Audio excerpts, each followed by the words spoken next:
Jen, ay habang pinag-uusapan nila ito, pumuputok naman yung bulkang Canlaon. Ito pa ang dinagdag natin. Oo. At habang pumuputok ang bulkang Canlaon, Oh.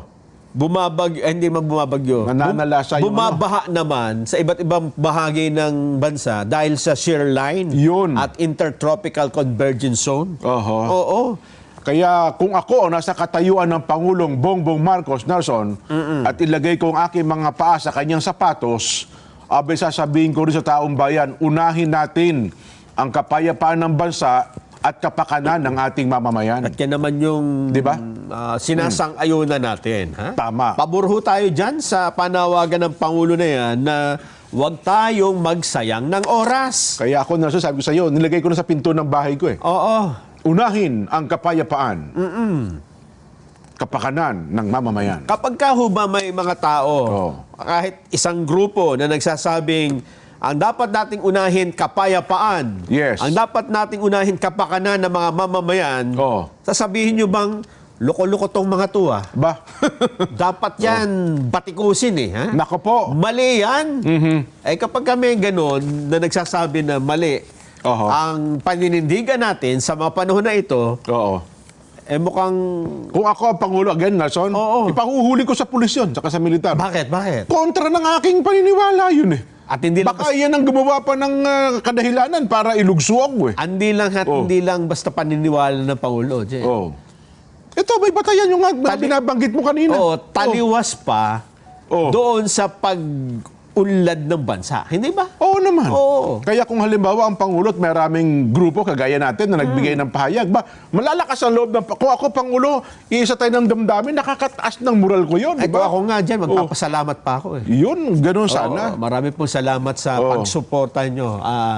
Sa pagkilala nyo na tama yung aking paninindigan. Kaya nga sabi ko sa iyo, Nelson, yung mga kaibigan ko sa Malacanang, yun ang tinext sa akin, Jen. Ipinaabot sa iyo ng Pangulo, salamat daw doon sa naging sinabi ninyo noong nakaraan. Sana kung Opo. lahat ganyan. Yun. Ang problema, meron, ito Jen Oo. meron na malapit din sa Pangulo, iba ang tingin eh. Ganon. Iba ang tingin doon sa pagsuporta sa paninindigan ng Pangulo na tama siya, na unahin muna natin ang mga bagay na para sa kapakanan ng mga mamamayan. So, sabihin kalaban ng opinion ng Pangulo? Kasi ang may gusto sila, Jen, Oh. kung gusto nila unahin. Nako. Self-interest yan. Oo, yun nga. Self-interest. Ayun ang nangyayari dyan. Kaya kung ako nga sabi ko sa'yo, kung ako Pangulo, may natuklasan akong gano'n sa mga tao na kapalibot ko, Oo. ay tatali ko kamay. Itatali ko kamay. Saan na itatali? Pakakagat ko sa langgam, Sa langgam. na masakit kumagat talaga. Ay, lalo na kung ikaw naniniwala at close mo talaga ang Pangulo. Oo naman. Dapat, suportado mo siya all the way, di ba? Talaga. Wala, hindi mo Kumbaga, pamimiliin. sa salita namin sa salitang kanto sa amin, Nelson, ipaglalaban ko ng pitpitan yan. Oo. Ganon. Alin ba yun, Jen? Ha? Yung pipit-pitin? Yung Daliri lang. yung paninindigan. Ang paninindigan ng Pangulo ay unahin ang kapayapaan at kapakanan ng mamamayan. Baka nakalimutan ng mga nakapaligid sa Pangulo, Jen. Ganon. At yung mga close niya. Kaya, una, yung iba, hindi lahat, hindi lahat. Nilinaw namin, mas maraming nakakaintindi ngayon. Na tama ka pala, tama yung... Sabi, nga, ngayon namin naunawaan. Ito naman, para dun sa mga hanggang ngayon, isinasara pilit yung mata nila sa katotohanan na, oo nga, dapat nga pala, suportahan natin yung sinabi ng Pangulo na yon. Sa kagalingan ng bansa talaga naman. Yun nga, Ba't mo kukontrahin? ipaulit nga natin. Baka kasi baka kasi nakalimutan. Sa ulado ko na to, Nelson. Oo nga. Oo, kasi kaya ho namin ito inuulit-ulit para dyan nyo i-angkla. Diba? Halimbawa, bakit nyo kami kakastiguhin doon sa salita lang namin? Hindi ho yan. Yung salita namin, nakaangkla yan, nakakabit yan, doon sa unang sinabi ng presidente. ano yung angkla? May tawag yun? Sinipete, no? Angkor. Sinipete. Oo, Angkor. Oh, yung nakakabit yan. Yes. Pagka angkla dyan, matibay na nakakabit. Hindi mo pwedeng ihiwalay yung sinabi namin na suportado namin ng Pangulo dun sa kung ano yung sinabi niya, di ba? Kung literal na angkor, yung angkla ng barko, kahit malakas ang bagyo, may unos. Hindi mo... Pag ibinaba mo yung angkla na yan, ba hindi aanurin yung barko na yan. Ganun katibay yung angkla. Ang problema sa iba, dun sa mga nagki-criticize, Oo. ang tinitingnan nila yung sinabi mo eh. Ha? Tapos, hinahati pa nila dyan. Ha? Doon sa part na gusto lang nila na ito ang kanilang bigyang kahulugan. Yun ang masakit na katotohanan. oo. Maulit ba natin, Direk, yung sinabi ng Pangulong Bongbong kung bakit ayaw niya ng impeachment sa ngayon? Ready? Ayun. Sige po. Iparinig ulit namin sa inyo. Ito, kung magsawa man kayo, pero ako ho, ay pakalimi-limiin ninyo ang mensaheng ito ng Pangulo. Sige nga, iparinig ulit natin. Mahal na Pangulong Bongbong. And for what? For nothing. For nothing. None of this will help improve a single Filipino life. As far as I'm concerned, it's a storm in a teacup. Ayun. Nakita mo na. Kaya nga kami ni Nelson nagpahayag na kami ay magrarally para suportahan ang pahayag na ito ng Pangulong Bongbong. Yung paninindigan niya. Yes. So, ang aming gagawing aktibidad na malaki ay sang-ayon, pakinggan nyo ha? Oo. Hindi po kalaban. Hindi kalaban ng kahit na sino man. Kundi ito ay sumasang-ayon pa nga sa panawagan ng Pangulong Bongbong Marcos. Sapagkat again, kapag ito ay nangyari, sabi niya ng Pangulo, mahihinto yan ang maraming bagay sa ating bansa. It will tide up. Oo. Ikagapos ang Kongreso at ang Senado. Walang magagawa. Yun ho ang mauubos mangyayari. oras natin dyan. At tayo ay nagpahayag din ng pagtutol sa mga puwersa o anumang bahagi na nag-iisip na kaguluhan sa ating bansa. Saan man panig manggaling ang kaguluhan, hindi ho namin yan maaaring sang-ayunan. Yes. Tutol po tayo sa anumang kaguluhan. Kapayapaan nga ang hinahanap natin eh. At sana sabi pa ng iba, Jen, baka black nyo lang dalawa yan eh. Kaya nga kahapon, Nelson, nanawagan tayo sa ating mga kabayan na mga kapatid po sa loob ng Iglesia ni Cristo para ipakita sa atin, sa pamamagitan ng video at pictures, meron ba talagang mga paghahanda na sinasagawa? Sabi ko nga sa iyo, Jen, Sabado pa ng gabi, nagsimula na ng paghahanda sa maraming lugar. Yan. Paghahanda po ito sa malaking gawain, mga gawain at meron pang devotional prayer. Panalangin para sa kapayapaan.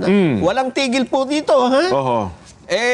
Kung hindi yung iba, siguro hindi, kasi akala nila dyan, ikaw lang nagsalita niya. May mga nagpadala sa atin ng mga larawan, Nelson, pero ito ipakikita namin sa inyo. Siyempre, hindi namin paririnig kung ano pinag-uusapan, paano pinaghahandaan.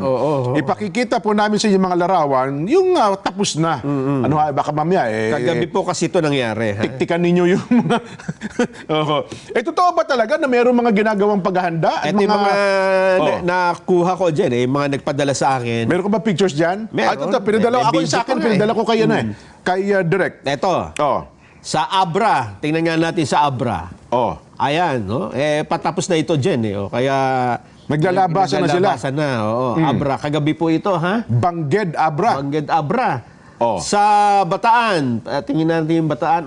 Yun pa. Meron pa pala sa Abra. Ayan, Morong Bataan, padala yan ng mga kakilala natin dyan, alin pa? Batangas. Sa Batangas. Orani Bataan. Bataan, yan. Orani pa pala Bataan. Lipa City. Yan, sa Lipa City. Naku, dagsa ang tao. Rosario, Batangas. Ayan. Tanawan. Yung iba dyan, kumain pa ng lomi bago mo Tanawan, ano pa?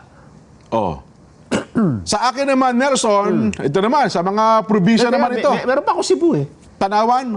Ayan, Bantayan, Cebu. Medyo... nga, yan po yung... sabi ko sa inyo, tapos na po yung... Iba-ibang lugar yan, Jen.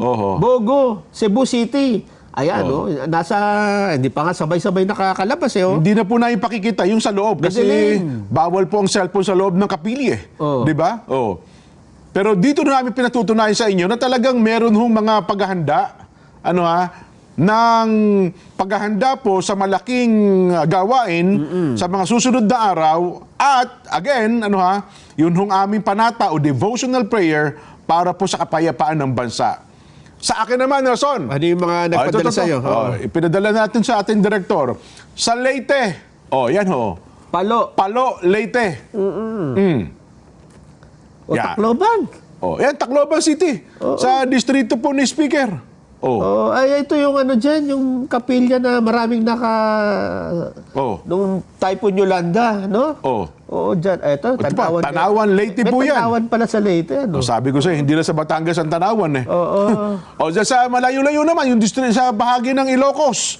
Ayan, sa lugar po ng Pangulong Bongbong. Meron din doon? Mayroon din. Ilocos Norte. Ipakita mo nga direct yung parte ng Ilocos Norte. Naghang ata. Naghang yung cellphone. Puro tanawan kasi panay daon tanaw eh. Tanaw-tanaw lang. Naghang sa tanaw. Panay anya kayong tanaw eh. Hindi na umaalis. Ayaw na umalis. Hindi, mayroon tayo dyan. Ilocos Norte. At saka meron pa tayo mga pictures at videos din mula sa Pangasinan, Nelson. At dito naman sa Metro Manila, ilan din sa mga ipakikita natin sa bahagi ng Quezon City. Dito, malapit. Ayan, marami dyan. Diyan sa may Capitol lang eh. Ay, direct. Okay ba? Ilocos, ipakita natin. Baka sabihin ng Pangulong Bongbong sa lugar niya eh. Meron. Walang Japan ba mawawalan ng supporter ang presidente? Baka sabihin, walang mga paghahanda eh. Yan po ilan lamang sa mga ipinakikita namin para po patunayan sa inyo, mga kababayan, again, na meron ho talagang ginagawang paghahanda para po sa malaking gawain. At binibigyan din po namin ng mga devotional prayers o panata, ang tawag po sa amin. Yan, ito na son. Yan, Lawag, Ilocos Norte. Madami din, Sabi ko, dumadagsa sila ngayon. Talagang inspirado yung mga kapatid. Yung maraming sumasamang, mga panauhin din eh. Sa Pangasinan, direct, yung pinadala ko dyan, na pictures, video. Rosales, Pangasinan, sa Buwed. Selfie pa sila, Saan pa? San Nicolas, sa Quezon City naman tayo. Dito sa Quezon City. May mga sinatutoy pa. Santo Tomas, Umingan, Rosales, Pangasinan. Yan ang dami nito.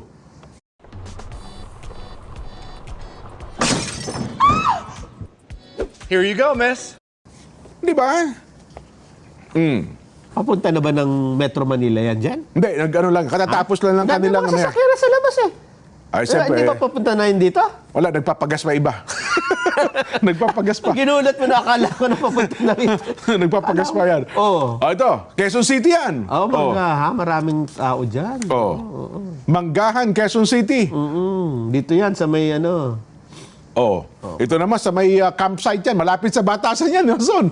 Walking distance sa walking Batasan. distance lang. Sabi so ko sa'yo. kung ang gagawing pagtitipon ay dyan sa Batasan na mismo. Puno agad pala. Hindi mo na kailangan magtawag. Campsite pa lang yun. Ito, Capitol. Ito, Commonwealth eh. Abutanaw lang din sa yan. Batasan yan, Nelson. Novaliches. Ayan, dyan lang sa gawin ng, sabi ko, yung Batasan area. Ay, nako. Ito sa Republic. Republic. Magkakalapit lang ito dyan. Ito, Rizal to. Rizal area na po yan. Ilan lamang po yan, sa ipinakikita namin sa bukas. Pero hindi pa. Pililya Rizal, Pero hindi pa ito papunta ng wala pa silang... Hindi, katatapos saan sila pupunta dito? Pauwian ng mga yan. Uuwian na. Akala ko naman papunta na sa... Hindi pa. Ano lang yan. Balitaw ako. Gusto lang natin ipakita sa kanila na talagang totohanan po yung ginagawang paghahanda sa bawat lokal ukol po dito sa nalalapit na malaking pagkilos ng Iglesia ni Cristo. At again, ang atin pong pagkapanata para magkaroon po ng kapayapaan sa ating bansa. Kasi kapag ganyan, Jen, Oo. pag tungkol sa panawagan sa kapayapaan, kaayusan ng bansa, Oo. kaisa ho ang lahat, hindi ba? Yes. At kung ikaw ay totoong Pilipino, dapat makiisa ka rin dito eh. Huwag mo nang batikusin sa ayunan mo. Meron bang Pilipino na ayaw na payapa ang ating Pilipinas? Oho. Ay, yung mga yun, yung mga talagang gusto ay magulo ang bansa natin. Hindi Oho. mo talaga mga Pilipino yun. Di ba? Baka ano yun, nagpapanggap ng Nagpapanggap ng mga Pilipino. Ayaw yung magkasundo ang mga Pilipino. Natapos na meron tumindig para sa kapayapaan, galit pa kayo. O, yun nga. Di ba? Ay, nako. So, yun po. Sana ay... At una pa lang yan, ha? bukas meron pa tayo. Oo, kasi Araw-araw yan, Rason. maubusan tayo ng oras kung papakita natin lahat. Yes po. Yung mga iba hong nag-send ng mga larawan at video, pasensya na kung hindi ho muna kayo na ipakita ngayon. Unti-unti lang natin. Baka bukas yung iba. Oo. Gusto again, kasi yung mga nagtatanong sa atin, bakit itong dalawa, nagbablap lang kayo eh. Wala namang ginagawang paghahanda sa mga lokal namin eh. O, di ba, kung nagpapanggap pa na siya kaanib eh. Nagpapakilala gano'n. May mga ganon. Ako po ganito lang. Hindi, baka ano ka, ang tawag doon wag na. Baka, hindi ka aktibo. Malahininga ka siguro, kaya ganon.